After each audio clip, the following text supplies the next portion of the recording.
Good morning and welcome to the Return Homestead.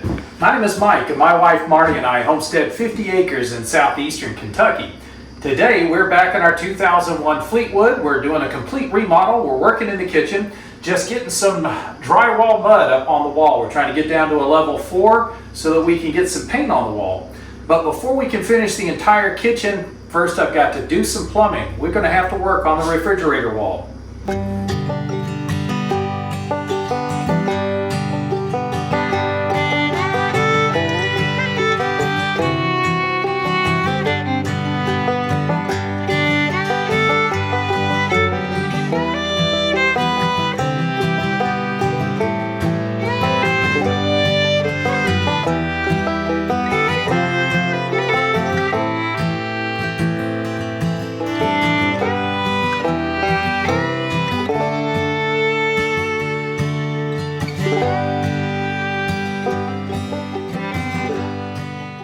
I don't know if y'all noticed or not, but when we were hanging drywall in here, we were having a hard time not tripping over this. This is the way that the manufacturer brought water. Hello, sunshine. You gonna help out, kid? You gonna fix the plumbing for me? You fit under the house better than I do. Excuse me, I'm talking to someone. Pardon me? Do you mind? Would that be okay? Go lay down. Thank you. So the manufacturer thought that this would be an ideal way to get water into the refrigerator, this little brass fitting. Well, it's connected to a CPVC water line. So there's water coming up in here for the fridge, for the ice maker. And this was how the manufacturer decided to secure this in the floor. It's just hanging loosely. There's no bracket or anything to anchor that down. This should be up here in the wall. So there should be a box in the wall with the plumbing installed inside of the box where everything's safe and secure, and we have a shut-off valve for it. This is not going to work out for me. Plus, it's going to end up right underneath the fridge, making it impossible to operate in the first place. So we've got to move this plumbing, and I'm going to relocate it up here in the wall. The product we're going to be installing today is very similar to the one we installed in the laundry room. This is SharkBite's ice maker outlet box, and it's designed to go into a 2x4 wall. It sits inside of the drywall, and it provides a nice secure place for that water line to be connected. This will prevent us from tripping over it, stepping on it, or causing any leaks to happen as we bang into it later on. This is not only going to protect the water line, but it also has a shutoff valve, which will make repairs or swapping out filters a whole lot easier. And now we've reached a point where we've got to do the one thing that Marty absolutely hates to do, which is backing up on projects. We're going to have to remove this drywall. This piece of drywall was hung first, and then the side panels were put on, which prevents us from being able to remove this one. And I need to be able to drill a hole down through the bottom plate of the wall. So Marty's going to remove this drywall while I continue to spread mud on the rest of the kitchen.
So moving this water line is definitely going to require me getting underneath the house, but we can go ahead and get this box installed. Once the box is installed, this is a push to connect SharkBite fitting.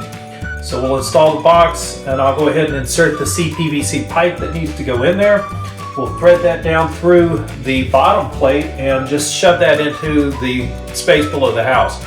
I'll make sure that I've got enough slack on it so that I'll be able to match up with wherever this happens to be. And then we'll just make the cuts down below and then build a section of pipe to cover the gap. Should be pretty straightforward, shouldn't require me crawling up under the house today, so we can continue to make progress on the drywall. First thing I need to do is get this hole bored through the bottom plate.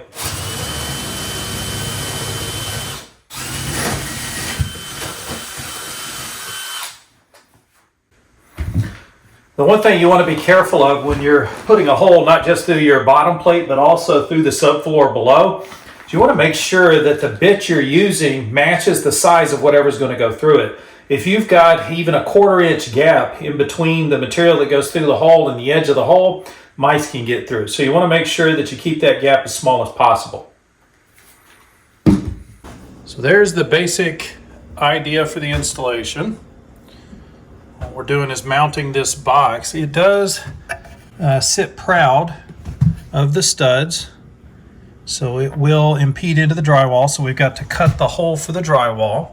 When you tighten the screws down on this side to connect it to the stud, it does tweak the box a little bit, but you want this because you want this tension pressing out on the drywall so that you get a nice tight fit when the drywall's in there. And this is not unlike the electrical install. You can see the electrical box has this same profile that is proud of the stud, and therefore you have to cut a hole for the drywall. You've seen me using the RotoZip to do these, and you can see it does a little bit of damage to the box when you use the RotoZip on it. And this box is a little bit different plastic. I'm concerned that this won't handle the RotoZip blade, and I'll end up with a really jagged and ugly edge. I might even tear into the box. So I'm gonna go ahead and cut the hole, essentially just measuring down from this sheet of drywall, cut this edge and that edge, and then we're measuring out from the corner to this edge and this edge. And I'm cutting it about 1/8 of an inch wide of where the hole actually needs to be. That's gonna give me a little bit of wiggle room, about 1/4 inch all the way around. And in the end, we put this plate over the top of it, so that's going to cover any kind of a gap that's there. So let me go cut that hole. So to cut this hole out, I could go and buy one of those little keyhole saws that you use for drywall, but an all-in-one will take care of that as well. This is just an old metal blade. It's well worn and shot, so it won't rip the drywall up very bad. But it will cut through the paper and it will vibrate the gypsum loose and allow me to pull the hole out. So that's what I like to use for cutting these out.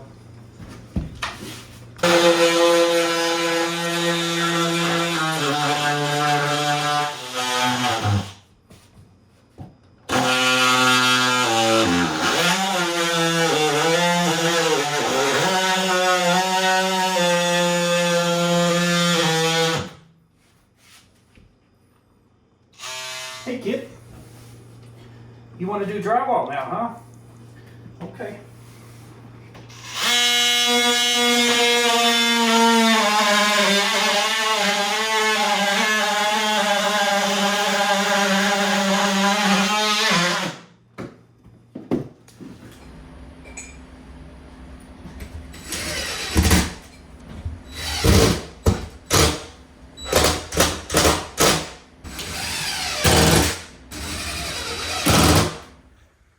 And there's what the finished installation looks like. Yes, I've got a broken piece of drywall. I'll have to repair that while I'm taping and mudding. But at least we have the plumbing fixture installed. It's connected to a pipe that runs down below grade so that we can get under there and hook it up to the water line. And we'll take care of all of that some afternoon when I'm under the house. And right now we're going to get this drywall rehung, get back to taping and mudding. And just like that, we're all done for the day with the drywall.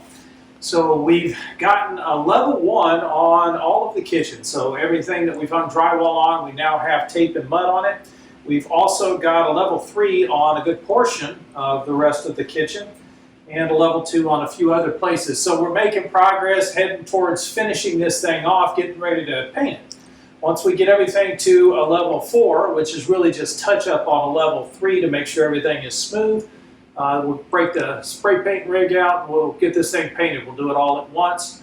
That's going to mean we're going to need to break off and do some work in the living room to get it prepared for painting. and we'll have to get all of the other gear and equipment out of these rooms, get everything taped off so that it's ready to paint. So we're making progress, getting ready to start building some cabinetry in here.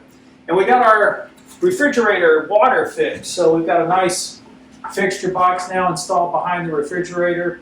All those walls reassembled, everything taped and mudded, so that's all good to go. I do appreciate you joining us on the Return Homestead today. If you haven't subscribed to the channel yet, we'd appreciate it if you take a moment to open the window and subscribe. While you got the window open, hit that thumbs up button. That'll let the algorithm know you enjoyed the video and they'll share it out with more people. And we'll see you next time.